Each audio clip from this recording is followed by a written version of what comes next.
오늘 저는 마태복음 13장 10절에서 17절 말씀을 가지고 천국에 대한 가르침 두 번째 시간을 갖겠습니다. 성경의 결론 중에 하나는 예수 그리스도십니다. 그분이 이 땅에 오셔서 어떠한 사역을 행하셨는가에 대한 말씀을 계속 나누고 있습니다. 그분은 공생의 사역에서 바로 천국 복음, 이 땅에 하나님의 통치가 이루어진다, 이 땅에 하나님의 나라가 세워진다는 천국 복음을 강력하게 증거했습니다.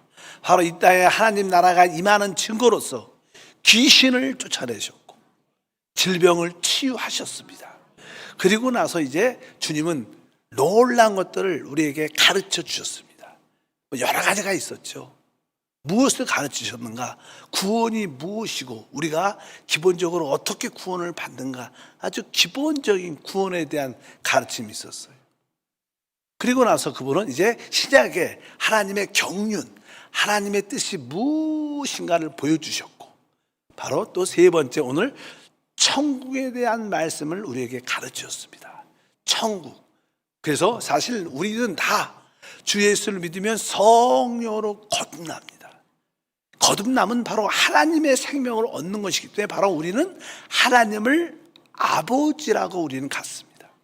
그래서 우리는 천국 백성이 되죠. 천국 백성. 우리 모두는 하나님의 생명을 가진 실제로 하나님 나라의 백성, 아버지의 자녀, 천국 백성입니다. 그러면 천국 백성은 어떠한 생활을 가져야 되는가? 우리가 이 땅에서 천국 백성으로서 생활하는 기본적인 기준, 기본적인 우리의 삶의 태도에 대해서 말씀을 지난번에 나눴습니다. 오늘은 이제 천국에 대해서 두 번째, 주님은 천국에 대해서 우리에게 천국이 어떠한 것인가를 우리에게 설명을 합니다. 우리가 천국 백성으로서 생활의 기본적인 기준도 가져야겠지만, 천국이 무엇인가? 우리가 예수 믿으면 천국 간다, 이런 단어, 예수 믿으면 구원받는다, 여러 가지 말들이 많습니다. 근데 천국에 대한 이해는 쉽지 않습니다. 오늘 아까 찬양에도 보니까 천국의 비밀이라는 단어, 천국의 비밀. 오늘 본문에도 보니까 바로 천국의 비밀을 아는 것이 너에게는 허락되었지만 하나님이 택하지 않은 사람들은 결코 천국의 비밀을 알 수도 없다. 들어도 들리지 않고 봐도 보여지지 않는 천국은 비밀이라는 그런 말을 합니다. 여러분 모두는 성령으로 거듭난 하나님의 자녀가 됐기 때문에 천국의 비밀이 여러분 안에는 열려 있습니다. 우리가 천국을 이해할 때 천국은 사실 이 시대에 교회와 아주 깊은 관련되어 있습니다. 사실 천국과 교회의 생활은 하나의 어떤 동격이라고 말씀드렸습니다. 우리가 마태복음 5장에도 심령이 가난한 자는 복이 있나니 천국이 저희 것입니다, 이렇게 말합니다. 바로 우리 영 안에 있을 때 우리는 천국을 소유한다는 거예요. 우리 심령이 비워질 때, 거기에 하나님으로 채워질 때 바로 그것이 천국이다. 바로 이 영 안에 하나님의 교회가 지어지는 거예요. 그런 의미로서 항상 천국과 교회는 동격. 우리가 천국을 이해하려면 교회의 생활에 대한 이해가 있어야 된다. 우리가 알다시피 베드로가 바로 주는 그리스도십니다, 살아계신 하나님의 아들입니다, 이렇게 믿음의 고백을 했을 때 우리 주님께서 베드로를 축복하셨고, 바로 주님께서는 그에 대해서 이렇게 말씀했습니다. 마태복음 16장 18절과 19절에 또 내가 내게 이르노니 너는 베드로라. 내가 이 반석 위에 내 교회를 세우리니 음부의 권세가 이기지 못하리라. 내가 천국 열쇠를 내게 주리니 내가 땅에서 무엇인지 매면 하늘에서도 매일 것이요 내가 땅에서 무엇인지 풀면 하늘에서도 풀리리라 하시고, 여기 보니까 우리 주님께서 내가 이 반석 위에 내 교회를 세울 것이다. 음부의 권세가 이기지 못할 것이다. 내가 내 교회를 세운다. 이러고 나서 곧바로 뒤에 보니까 내가 너에게 천국 열쇠를 준다. 주님께서 내가 내 교회를 세운다는 말하고 또 천국 열쇠를, 바로 그 교회와 천국은 사실 동격을 의미합니다. 같은 의미를 갖고 있다는 거예요. 여러분들이 그냥 천국을 그냥 설명할 때, 아, 천국은 항상 교회와 관련되어 있구나. 사실 교회는 뭐예요? 바로 성령으로 거듭난 하나님의 자녀들의 모임입니다. 믿으시면 아멘. 바로 천국은 바로 실제로 하나님의 성령으로 거듭난 하나님의 자녀인 것처럼 바로 성령으로 거듭난 하나님의 자녀들이 모인 곳이 교회이기 때문에 천국과 교회는 같은 것을 의미합니다. 사실 나는 주님은 이 천국이 비밀스럽다고 말합니다. 사실 세상 사람들은 우리가 성령으로 거듭나서 우리 안에 하나님의 영원한 생명을 가지고 있다, 이 사실을 세상 사람들은 알 수도 없고 믿지도 않습니다. 근데 우리는 어떻게 해요? 아, 내가 성령으로 거듭나, 내가 하나님의 생명을 가진 자구나, 나는 진짜 하나님의 자녀야, 하나님의 아들이야, 그런 개인적으로 다 그런 확신이 있어요. 우리는 알아요. 이 놀라운 비밀, 이 압니다. 하나님의 생명으로 거듭난 내가 하나님의 자녀라는 것을, 하나님의 아들이라는 것을 알지만 세상 사람들은 아무리 그것을 이야기해도 알 수도 없고 깨달을 수도 없어요. 이것은 비밀이기 때문에 여러분들이 바로 천국의 실제인 줄 믿습니다. 그래서 그냥 주님은 나는 천국을 이제 세워나가죠. 이 땅에 하나님의 교회를 세워나가시는데, 이제 하나님의 그 천국을 세워나갈 때 기초 작업이 필요해요. 기초 작업. 천국을 이 땅에 세워나가는데 하나님의 기초 작업이 필요한데, 기초 작업은 바로 그 천국의 시인 생명의 말씀을 뿌리는 겁니다. 그래서 그냥 마태복음 13장에 처음으로 천국에 대한 설명을 하기 전에 먼저 천국의 예비 작업, 씨 뿌리는 비유를 먼저 합니다. 그래서 13장에 씨 뿌리는 비유가 나오죠. 우리가 마태복음 13장 3절에 보니까 예수께서 비유로 여러 가지를 그들에게 말씀하여 이르시되 씨를 뿌리는 자가 뿌리로 나가서, 이렇게 말합니다. 이제 천국을 세우기 위해서, 천국을 우리에게 비밀을 설명하기 위해서 먼저 예비 작업, 씨를 뿌리는 말씀을 전합니다. 우리가 씨 뿌리는 비유, 바로 씨 뿌리는 자, 씨 뿌리는 자는 우리 그리스도고, 그분은 그분 자신의 말씀을 뿌리로 이 땅에 오셨어요. 그래서 그분은 그분의 씨를 뿌리십니다. 근데 그 씨가 길가에도 떨어지고 돌밭에도 떨어지고 가시떨기 밭에도 떨어지고 좋은 땅에 떨어졌다는 거예요. 이 세상에 많은 사람들 있죠. 복음의 말씀이 전파되고 있지만 어떤 사람들은 길가 같은 그런 마음을 가지고 있어요. 길가라는 것은 세상에 왕래가 많죠. 사람들이 자꾸만 이렇게 다니면 땅이 점점 굳어져서 씨가 던져져도 그 땅이 단단하니까 씨가 땅에 박힐 수가 없어요. 결국 새가 와서 먹어버리니까. 말씀이 있지만 전혀 그들에게 들어가지 않는 길가의 마음의 밭을 가진 사람들이 많죠. 또 두 번째는 이제 돌밭이 떨어집니다. 일단은 씨가 떨어지니까 신기긴 신겼어요, 씨가. 근데 그 씨가 조금 뿌리를 내려고 자랄 때 밑에 돌들이 많은 거예요. 그러니까 뿌리를 깊이 내릴 수가 없는 거예요. 뿌리를 깊이 내릴 수가 없으니까 결국 햇빛이 비치면 결국 그 햇빛에 타서, 뿌리가 깊지 못하면 타서 죽는 그런 일들이 있죠. 이 우리 마음에 어떠한 숨긴 죄들, 연민들, 자기만이 갖고 있는 어떠한 좋지 않는 그러한 인성들의 모습이 우리 돌밭처럼 우리 안에 있는 거예요. 그러니까 복음의 말씀을 들을 때는 반짝하고 은혜는 받지만 뿌리를 내리지 못하는 그런 요소가 많다는 거예요. 그래서 결국 열매를 맺지 못하는 거예요. 또 어떤 씨는 가시떨기 밭입니다. 자라긴 잘 자랐는데 그 가시떨기가 더 잘 자라니까 결국은 자라긴 자라지만 열매를 맺지 못하는 그런 상황됩니다. 그래서 이런 사람들은 다른 게 아니라 세상의 염려, 물질에 대한 사랑, 집착이 많아. 그러니까 늘 세상에 대한 마음의 염려가 많은 사람들, 또 물질에 집착이 강한 사람들은 결국 그런 것이 가시떨기가 돼서 결국 열매를 맺지 못하게 돼요. 대부분 교회 안에 있는 성도 중에 많은 이런 분들이 많죠. 그들 마음에 씨는 뿌려졌어요. 자라긴 자랐는데 열매가 맺혀지지가 않아. 아까 뭐요? 너무나 세상에 대한 염려가 많은 거예요.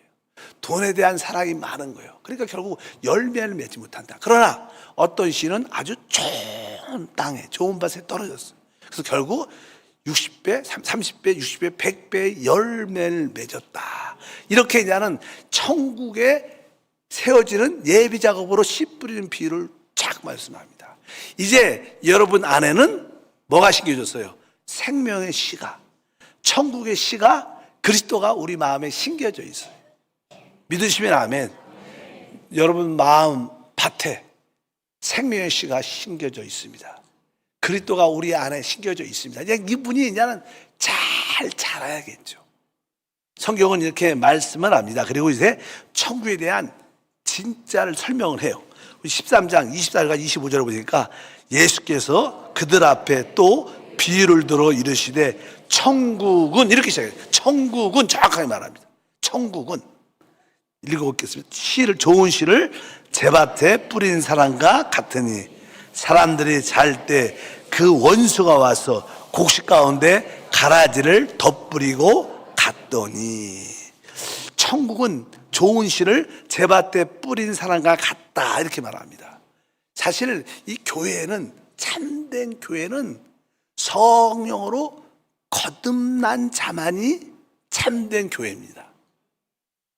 근데 교회 안에 뭐 사람은 사람인데 거듭나지 않고 종교적인 것을 가지고 생각으로 교회를 다니는 분도 많아요.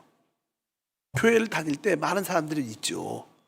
그래서 참되게 성령으로 거듭난 참된 하나님의 자녀가 있든지, 아니면 거듭나지 않고 그냥 종교적으로 그런 어떤 윤리적인 삶을 살기 위해서, 좋은 것을 배우기 위해서 이렇게 오신 분도 사실 교회 안에 있습니다. 그래서 교회 안에는 바로 알고가 가라지가 있다. 뭐 알고가 가라, 천국의 실제, 천국은 교회와 같은 동격이기 때문에 이 교회 생활 안에는 사실 참된 믿는 자들이 있고 또 거짓 믿는 자들이 있다고 말합니다.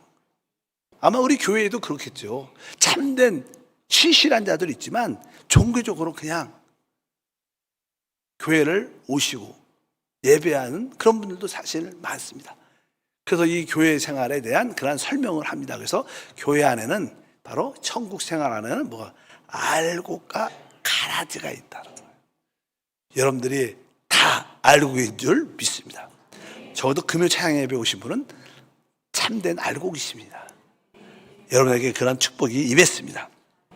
두 번째로 이제 천국에 대한 설명은 13장 33절에 보니까 또 비유로 말씀하시되 천국은, 이렇게 말하죠. 천국은 마치 여자가 가루 서말 속에 갖다 넣어 전분을 불붙게 한 누룩과 같으니라.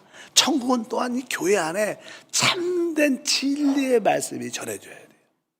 바로 우리 그리스도는 우리의 생명이시고 바로 우리의 말씀이셔요. 참된 실제고 진리이신 말씀이 전해지고 바로 성령이시고 생명이신 그리스도가 전해져야 되는데, 그 영과 생명과 진리가 아니라 다른 가르침들이 많이 교회 안에 들어옵니다. 기복적인 가르침들, 윤리적인 가르침들, 도덕적인 가르침들, 철학적인 가르침들, 또 이단적인 가르침들, 그러한 가르침도 교회 안에 많죠. 교회 목사들의 설교를 보면 여러분들도 어느 목사님과 좀 얘기를 보면 저거는 복음인가? 세상적인 철학 같은데, 이런 생각도 들 때가 있을 거예요. 아마 뭐 이곳저곳 여행을 많이 듣다 보면. 그래, 이 교회 안에 누룩 같은 그러한 가르침과 교리가 있다는 거예요. 그래서 교회 안에 가르침이 우리가 올바로 듣고 분별할 수 있어야 될 줄 믿습니다. 교회 안에는 이렇게 거짓된 그러한 가르침과 악한 가르침과 그러한 교리들이 교회 안에 있다는, 가르침 안에 있다고 우리가 말씀드렸어요. 그래서 사실 좋은 교회를 다닌다는 것은 그리스도를 말하는, 그분을 생명으로 말하고 그분을 진리와 실제로 말하고 그분을 머리 삼고 그분을 따라 사는 그런 복음의 말씀을 우리가 들어야 참된 천국의 실제로 우리 모두가 체험하게 될 줄 믿습니다. 이제 또 말씀합니다. 천국에 대해서 이렇게 말씀하죠. 13장 44절을 보니까 천국은 마치 밭에 감추인 보화와 같으니 사람이 이를 발견한 후 숨겨두고 기뻐하며 돌아가서 자기의 소유를 다 팔아 그 밭을 사느니라. 이거 보니까 천국은 설명을 합니다. 마치 밭에 감추인 보화가 같다. 이 교회 안에는요, 참된 믿는 자들, 우리 주님이 지난번에 하나님의 신약의 경륜의 핵심은 주님께서는 신랑으로서 신부를 취하러 오셨어요. 사실 이게 영적으로 되게 중요하죠. 주님은 신랑으로서, 우리의 신랑으로서 신부를 취하러 오셨는데 이 교회 안에 참된 신부들이 있어요. 하나님 볼 때는 그들은 진짜 보아예요. 보아. 하나님은 진짜 이기는 자들, 신부들을 원하셔요. 신랑은 누구를 원해요? 신부를 원하죠. 신부를 원하시는데 교회 안에 참된 신부들이 있어요. 우리 주님은 그 참된 교회 신부를 위해서 자기 자신을 다 팔아서 그 교회를 샀다는 거예요. 이런 뜻입니다. 여기서는 뭐 우리가 이 천국을 갖기 위해서 뭘 다 팔아야 된다 이런 뜻이 아니라 바로 우리가 참된 믿는 자들이 진짜 신부라는 거예요. 주님은 그 신부를 얻기 위해서 자기의 목숨을 다 팔아서 바로 그 보화를 샀다.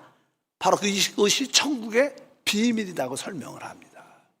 여기서 바로 이 보화를 발견한 분이 우리 예수 그리스도신 줄 믿습니다. 사실 여러분들 금요일 찬양 예배 나오셔서 뜨겁게 그리스도를 기뻐하고 사랑하는 사람들이 여러분들이 진짜 감추셨던 보화인데 우리 주님이 여러분을 발견한 거예요. 우리 주님이 모든 것을 다 팔아서 여러분을 얻으실 거예요. 얻으신 줄 믿습니다. 그 다음에 45절과 46절도 보니까 또 천국은 마치 좋은 진주를 구하는 장사와 같으니 극히 값진 진주 하나를 발견하며 가서 자기의 소유를 다 팔아 그 진주를 사느니라.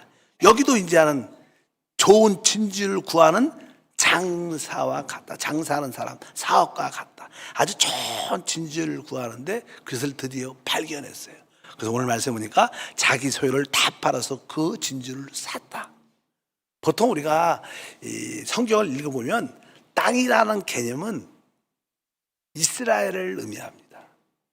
바다라는 개념은 이방인을 의미해요. 그래서 계시록에 보게 되면 이 적그리스도가 마지막 때 13장에 보면 두 방향에서 올라와. 하나는 땅에서 올라옵니다. 땅에서. 그것은 뭐예요? 유대인 중에 한 사람으로서 그가 나타날 거라는 거예요. 그리고 또 한 사람은 바다에서 올라온다. 이 의미는 바로 이방인 중에 한 사람이 적그리스도가. 그래서 사실은 이 마지막 시대에 유대인의 한 어떤 지도자와 또 이방인의 한 지도자가 서로 이렇게 협력이 되면서 이 세상을 통치하게 됩니다. 보통 뭐 유대인들은 주로 종교적인 영향을 다스리죠. 그리고 이방인들은 정치적인 영향. 그래서 그 종교적인 어떤 지도자와 또 정치적인 지도자가 하나가 돼서 이 세상을 통치하는 그것을 바로 3년 반, 후 4년 만에 앞으로 나타날 대환란의 그런 기간. 뭐 땅은 누구요? 이스라엘. 바다는 이방인을 상징하는. 아까 밭에서는 누구가? 바로 보화를. 그러니까 주님은 또 유대인 중에서 보화 같은 사람을 찾아내셔요. 그리고 이방인 중에서는 진주 같은 사람을 발견해서 자기 자신을 다 팔아 얻는 게 교회의 실제인 줄 믿습니다. 그래서 이것도 다 교회에 대한 이야기입니다. 이제 그들이 결국 주님의 신부가 될 거다. 그리고 천국의 마지막 비유에 대해서는 이렇게 설명합니다. 13장 47절부터 50절. 또 천국은 마치 바다에 치고 각종 물고기를 모으는 그물과 같으니 그물에 가득함에 물가로 끌어내고 앉아서 좋은 것은 그릇에 담고 못된 것은 내버리느냐. 세상 끝에도 이러하리라. 천사들이 와서 의인 중에서 악인을 갈라내어 풀무불에 던져 넣으리니 거기서 울며 이를 갈리라. 여기 보면 특별히 뒷부분에 의인 중에서 악인을 갈라내요. 의인 중에서 악인을 갈라내요. 이게 무슨 뜻일까? 우리는 다 주 예수를 믿으면 구원을 받습니다. 우리는 다 하나님의 의를 얻은 의인이 되요. 그런데 의인 중에 악인, 그러니까 이기는 자가 되지 않고 참된 신부가 되지 않는 자들은, 실패한 크리스찬들은 여기 보니까 풀물에 던져 거기서 슬피 울며 이를 갈 것이다. 그런 의미도 있습니다. 세상 끝에는 천국의 모든 민사들을 다 그리스도 심판대 앞에 서게 할 것이고, 바로 어떤 이들은 상을 받게 될 것이고, 어떤 자들은 어떤 징계를 받게 될 것이다. 이러한 의미로 천국에 대한 설명을 쭉 하는 겁니다. 우리는 그것을 이해하셔야 돼요. 아, 주님은 바로 씨 뿌린 자 비유를 통해서 바로 천국을 세우는 사전 작업을 하시고, 이제 천국의 씨가, 생명의 씨가 우리 마음에 심어졌기 때문에 우리 여러분 마음 안에서 영적인 성장이 있기를 축복합니다. 그럴 때 여러분들은 하나님의 나라를 소유하게 되는, 천국의 비밀을 실제로 깨닫게 되는, 천국을 체험하는. 그래서 실제로 천국은요, 바로 우리가 이 땅에서 교회 생활을 통해서 마음껏 누릴 수 있는 거예요. 여러분 심령 위에 의와 평안과 신학이 충만하고, 우리 삶 가운데 귀신이 떠나가고 질병이 치유될 때마다 우리는 하나님의 나라 천국의 체험을 누리게 될 줄 믿습니다. 이렇게 천국에 대한 비밀스러운 이야기를 쭉, 세상 사람들은 이런 이야기를 들어도 무슨 말인지 몰라요. 종종 우리 한세교회 처음 오신 분들은 이런 설교를 쭉 하면 잘 모르겠대, 어렵대요. 그러나 여러분들이 계속 끈질기게 기도하면서 말씀을 사모하고 하나님을 앙망하면 어느 순간에 영적인 눈이 이렇게 열리면서, 귀가 열리고 눈이 열리고, 그러면서 놀란 진리가 깨달아지면서 참된 그리스도를 지식이 아니라 나의 생명, 내적인 체험으로 진짜 갖게 됐어. 큰 축복과 은혜가 함께 할 줄 믿습니다. 어제 온라인 기도에 은혜 받으셨습니까? 전도사님께서 말씀하실 때 우리가 진짜 주의 이름을 부르는 것을 끊임없이 실행할 필요가 있다. 아주 비유가, 저는 뭐 남자라 그런지 엄마 입장에서 자녀들에게 모유 수유에 대한 설명을 하는데, 뭐 성경에도 베드로가 말하죠. 갓난아이처럼 신령한 젖을 사모하라. 그 갓난아이처럼 신령한 젖을 사모하라, 그 설명을 너무나 비유로 너무 정확하게 잘해요. 여러분들이 주의 이름을 끝까지 불러야 돼. 그 신령한 젖이 몇 번 부른다가 나오는 게 아니에요. 계속 이게 빠는 훈련을, 부르는 훈련을 계속 하다 보면 어느 순간에 그 생명의 집을 느끼고 누리는 그런 시간이 와요. 포기하지 말고, 낙심하지 말고 계속 주의 이름을 부르면 여러분 심령 안에 천국의 실제가 체험될 줄 믿습니다. 두 번째로, 우리는 천국이 하나님이 주시는 상이다, 보상이라는 개념을 갖고 있어요. 천국이 보상이다. 한번 따라할까요? 천국이 보상이다. 어떻게 보면 하나님 나라, 다른 말로 또 천국, 뭐 조금은 차이가 있지만 같은 의미입니다. 천국이나 하나님 나라는 하나님이 우리에게 뭘 주시는 거예요? 상으로 주시는 거예요. 상으로 주신다. 근데 상으로 준다는 개념이 여러분들이 좀 바뀔 필요가 있습니다. 우리가 어떤 마트에서 여러분들이 어떤 돈을 10,000원을 내면 10,000원에 상당하는 것을 여러분들이 얻습니다. 그래서 우리가 그냥 그만큼 어떤 보답을 받는 거예요. 내가 한 만큼 그만큼 가질 수 있다는 거예요. 그러나 주님이 우리에게 주시는 상이라는 것은 그런 개념이 아니에요. 우리 성경에 보면 주님께서 이제는 젊은 청년이 내가 어떻게 해야지 구원, 영생을 얻습니까? 그런 이야기가 쭉 나옵니까? 근데 그가 이제는 네가 가진 것을 다 팔아서 가난한 자에게 나에 주고 너는 나를 쫓으라.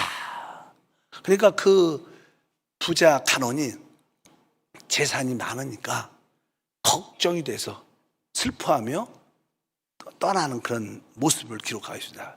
그냥 그거를 주님께서 보고 제자들에게 말씀을 하셨습니다. 이렇게 마태복음 19장 24절과 24절 보니까 예수께서 제자들에게 이르시되 내가 진실로 너에게 이르노니 부자는 천국에 들어가기가 어려우니라.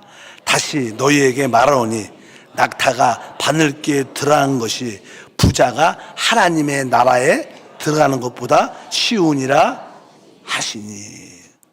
그러니까 부자가 천국에 들어가기가 어렵다 이런 말을 하는 거예요. 그 부자 관원 젊은 친구가 다 버리고 가난한 자에게 나가고 날 쫓아나니까 근심하며 떠나갔어요. 그가 부자였다 이렇게 성경에 기록되어 있는데, 그 사건을 보고 주님이 저에게 말씀, 부자는 천국에 들어가기가 어렵다 이렇게 말합니다. 그리고 뒤에 보니까 바로 아예 낙타가 바늘기에 들어가는 것이 부자가 천국에 들어가는 것보다 쉽다. 그러니까 얼마나 이 부자가 천국에 들어가기가 어렵다는 거예요. 부자는 절대 천국에 들어갈 수 없다 이런 뜻이 아니죠. 이런 뜻은 아닙니다. 주님께서 왜 이렇게 말씀해요? 그러니까 베드로가 그 말 딱 들으니까 조금 이렇게 기쁜 마음이 있어서 주님한테 질문을 해요. 어떻게 질문하냐면 27절부터 28절 19장에 이에 베드로가 대답하여 이르되 보소서 우리가 모든 것을 버리고 주를 따라싸운데 그런즉 우리가 무엇을 얻을 수 있으리까? 예수께서 이르시되 내가 진실로 너에게 이르노니 세상이 새롭게 되어 인자가 자기 영광의 보좌에 앉을 때 나를 따르는 너희도 12 보좌에 앉아 이스라엘 12 지파를 심판하리라. 베드로가 우리는 모든 것을 버리고 주님을 따랐습니다. 그러면 우리가 무엇을 얻을 수 있습니까? 그러니까 주님께서 이제 주님이 영광의 보좌에 왔을 때 바로 너희들도 12 보좌에 함께 앉아서 이스라엘을 심판 다스리는 축복을 받게 될 것이다. 이렇게 할 뿐만 아니라 그 이어서 주님이 또 말씀하셔요. 그게 이제 중요한데 20절부터 29절에 보니까 또 내 이름을 위하여 집이나 형제나 자매나 부모나 자식이나 전토를 벌인 자마다 여러 배를 받고 또 영생을 상속하리라. 그러나 먼저 된 자로서 나중되고 나중된 자로서 먼저 될 자가 많으니라. 이렇게 이제 우리가 그 하나님의 그 상급을 받으려면 이 하나님 나라를 영생을 소유하려면 오늘 말씀이 뭐예요? 바로 집, 형제, 자매, 부모, 자식 전토를 벌인다. 되게 어떤 헌신을 요구하는 거예요. 헌신을 많은 것을 우리가 버려야 된다는 그런 말씀을 쭉 합니다. 근데 베드로가 어떤 생각을 했냐면 내가 주님을 위해서 많이 헌신했으니까 수고했으니까 하나님이 헌신한 만큼 나에게 상을 줄 것이다 이런 개념을 갖고 있어요. 우리는 일반적으로 타락한 사람들의 그런 기본 성품이 내가 열심히 한 만큼만 얻었으면 좋겠어. 우리는 사실 이 저주의 땅에 사니까 열심히 한 만큼도 얻지 못하죠. 우리가 심은 것만큼 거두지 못하는 그런 세상에 살고 있습니다. 그런데 베드로의 생각은 자기가 열심히 했으니까 열심히 한 만큼 하나님 주님이 우리에게 상을 줄 거다. 이렇게 상업적인 계산이 머릿속에 있어요. 우리 크리스찬들 여러분도 그래요. 내가 이렇게 열심히 했으니까 하나님 나의 상을 많이 줄 거야. 이런 개념을 갖고 있어요. 근데 사실 우리 주님은 그렇지 않다는 거예요. 우리가 열심히 했다고, 내가 열심히 많은 것을 주님을 위해서 버렸다고 해서 내가 그 천국을 가질 수 있느냐? 그런 개념이 아니라는 것을 우리가 알아야 됩니다. 주님은 우리에게 상업적인 방식으로 우리가 계산하지 않습니다. 그분은 우리에게 계산할 때 은혜의 방식으로 우리를 계산하세요. 은혜의 방식. 우리는 상업적인 계산 방식으로 잠깐만 주님께 대하려고 그러지만 우리 주님은 그렇지 않다. 베드로에게 그것을 설명하고 가르쳐요. 그게 뭐냐면 20장에 주님이 곧 이어서 이 말씀 뒤에 비유를 들어요. 비유를. 우리가 그 비유 내용이 이런 내용이에요. 여러분들도 잘 알아요. 우리가 이제는 20장에 천국은 이렇게 시작하면서 거기도 그냥 천국 이야기를 하면서 어떤 품꾼이 이제 일을 하려고 기다리는데 일자리가 없어요. 근데 포도원 주인이 이른 아침 7시쯤에 나갔어요. 그러니까 거기 일을 하려고 기다리는 사람들이 있어서 놀고 있으니까 너 내 포도원에 와서 일하라. 6시까지, 만약에 6시까지라도 6시까지 와서 일하면 내가 한 데나리온을 줄 것이다. 그러니까 이분 일자리가 없었는데 너무나 그 일자리를 받으니까 너무나 감사한 거야. 그래서 그 포도원에 아침 7시부터 들어가서 일을 하기 시작합니다. 한 데나리온 약속을 받고. 또 주님이 한 11시에 가니까 그때도 일을 찾지 못하는 사람들이 있는 거예요. 그래서 너도 와서 일하라. 내가 한 데나리온을 줄 것이다. 그리고 주님이 또 한번 나가보니까 3시에도 놀고 있는 사람이 있고 5시에도 놀고 있는 사람이 있어. 그래서 3시에, 특히 5시에 놀고 있는 사람도 들어와라. 내가 너에게 상당한 보응을 하겠다. 그래서 그분은 아주 5시에 온 사람들은 조금 이렇게 일하다 보니까 6시가 됐어. 다 그냥 주님 앞에 모였어요. 그래서 거꾸로 주님이 주시는 거예요. 5시에 온 사람한테 한 데나리온을 딱 줬어요. 그러니까 이제 한 7시 아침부터 와서 9시부터 이제 와서 일하는 사람들은 5시에 와서 열심히 일했는데 일하는 사람은 한 달인데 나는 좀 더 많이 주지 않겠어? 우리 생각이 그렇잖아요. 좀 더 많이 주지 않겠어? 근데 우리 그 주인이 3시에 온 사람, 11시에 온 사람, 9시에 온 사람, 7시에 온 사람 똑같이 한 데나리온 똑같이 주는 거예요. 그러니까 처음에 와서 7시나 9시에 와서 한 달은 받은 사람이 입이 나온 거예요. 주님 어떻게 그럴 수 있습니까? 저 사람은 조금 일했고 나는 아침부터 와서 뜨거운 점심도 다 땀 흘리면서 수고도 다 했고 다 보냈는데 어떻게 나를 이렇게 동일하게 대할 수 있습니까? 그 이야기가 나는 20장 12절에 이렇게 말합니다. 나중에 온 이 사람들은 1시간밖에 일하지 아니하였거늘 그들을 종일 수고하고 더위를 견딘 우리와 같게 하였나이다. 이렇게 말해요. 그러면서 주님이 이제는 말씀하죠. 13절부터 15절에 주인이 그 중에 한 사람에게 대답하여 이르되 친구여 내가 내게 잘못한 것이 없노라. 내가 나와 한 데나리온의 약속을 하지 아니하였느냐. 내 것이나 가지고 가라. 나중 온 사람이 사람에게 너와 같이 주는 것이 내 뜻이니라. 내 것을 가지고 내 뜻대로 할 것이 아니냐. 내가 선함으로 내가 악하게 보느냐. 이렇게 말합니다. 원래 계약은 아침에 7시에 온 사람, 일 자리가 없어서 놀고 있는 그 사람들에게 은혜로 들어와서 지금부터 일하면 한 대나리온 줄게 약속을 확실히 했어요. 근데 이분이 원래 약속을 했는데 나는 네 약속대로 처음에 약속대로 그 사람은 처음에 일자리를 얻었기 때문에 너무나 처음엔 기뻐했죠. 기뻐했어. 근데 은혜로 기뻐했는데 좀 시간이 지나고 다른 사람의 일하는 것과 자기를 비교하면서 섭섭한 거예요. 그러니까 내가 너하고 똑같이 한 대나리온 약속하지 않냐. 내 뜻은 바로 똑같이 주는 것이다. 내가 선함으로 너는 나를 악하게 보느냐? 이렇게 이야기를 주님께서 그에게 이렇게 하십니다. 이것도 누구한테? 베드로한테 이야기한 거예요. 보통 우리는 하나님께 내가 열심히 했으니까 하나님 나에게 많은 것을 줄 거라고 생각을 많이 합니다. 그러나 그것은 인간적인 상업적인 사고방식이에요. 우리 하나님을 믿을 때 천국을 체험하려면 상업적인 방식을 가져서는 안 된다는 걸 주님이 가르쳐 주셔요. 원래 천국은 하나님 나라는 너무나 비싸기 때문에 돈으로 살 수 있지 않아요. 돈으로 살 수 있지 않아요. 우리의 수고와 노력으로 살 수 있지 않아요. 이것도 여러분들이 분명히 알아요. 천국은 하나님 나라는 우리의 열심과 열심히 아침부터 열심히 수고했다고 들어갈 수 있고 얻을 수 있는 게 아니라는 거예요. 그것은 하나님의 선한 뜻, 은혜로 들어갈 수 있는 거예요. 믿으시면 아멘. 우리가 주님과 일할 때 항상 주님과 상업적인 관점에서 계산을 하면 여러분은 다 시험에 듭니다. 아, 주님의 원함은 은혜로 주님의 뜻대로 행하는 것이구나. 이것이 은혜라는 거예요. 은혜. 우리는 주님을 은혜로 섬기는 것을 배울 때 천국의 풍성함을 마음껏 누릴 줄 믿습니다. 그러면 베드로가 아까 그래요. 내가 주님을 위해서 모든 것을 버리고 따랐습니다.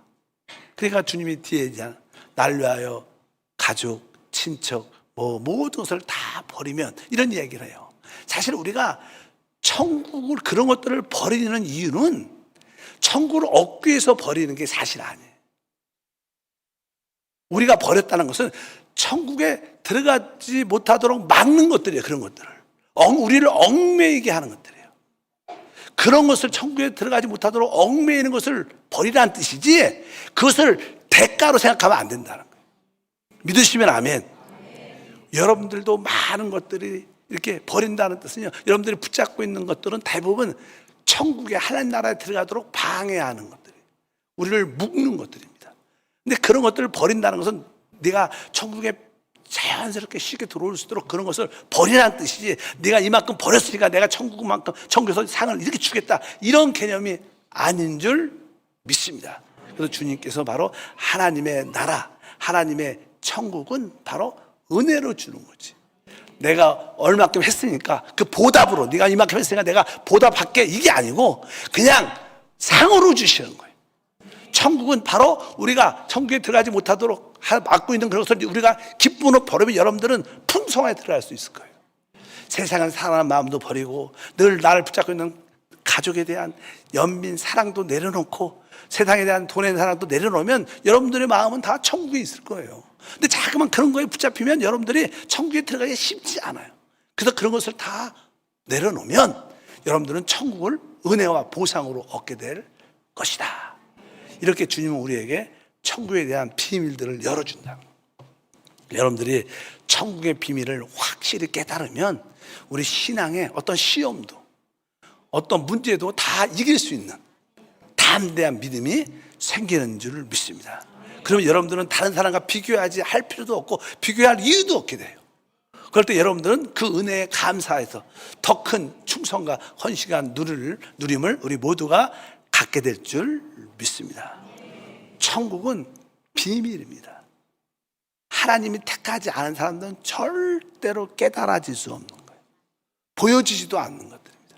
그러나 우리 한세 여러분 성도들은 나름대로 천국의 비밀이 열려 있어요. 믿어지고 깨달아지는 줄 믿습니다. 그래서 한편적으로 우리가 하나님 나라에 들어가는 거, 우리가 구원받는 거, 또한 천국을 보상으로 얻는 것조차도 하나님의 은혜다. 내가 열심히 했으니까 하나님 나에게 이런 상을 줄 거야, 이런 개념은 버리시길 바랍니다. 여러분들이 그 은혜 알고 그 은혜 때문에 봉사하는 거예요. 우리가 하나님께 예를 들어서 성전 건축을 지금 하죠. 성전 건축을 한다. 내가 열심히 심으면 하나님이 그만큼 갚아줄 거야, 이런 개념이 아니라 나 같은 사람은 하나님이 구원해 주셔서 지금 하나님을 집을 주는데 내가 기쁨으로 나가 내는 거예요. 그럼 하나님이 은혜로 거기에 상을 주시는 것이지, 내가 상업적인 계산으로 내가 이만큼 심었으니까 하나님은 10구자 했으니까 하나님 100구자 주겠지, 이런 개념이 아니라는 거예요. 여러분 은혜로 1구자 5구자를 만약에 했다면, 하나님은 그것을 은혜로 드렸다면 하나님은 여러분에게 상으로 더 많은 것을 주실 거예요. 천국은 상으로 받는 거지, 우리가 심은 대로 그런 개념은 아닌 것을 여러분들이 분명히 깨닫고 하나님 나라와 천국을 소망하는 성도가 되길 주님으로 축복합니다. 그래서 주님을 상업적으로 계산하지 말라. 주님과 관계를, 주님의 뜻과 은혜와 갈망을 아는 성도가 되기를 축복합니다. 거룩하신 하나님 감사합니다. 다시 한번 주님의 가르침 중에 천국의 비밀들이 있습니다. 이 천국의 비밀들이 우리 영 안에서 깨달아지고 믿어지고 체험되게 도와주시고, 천국은 바로 하나님이 상으로 은혜로 주신 것을 깨닫게 하소서.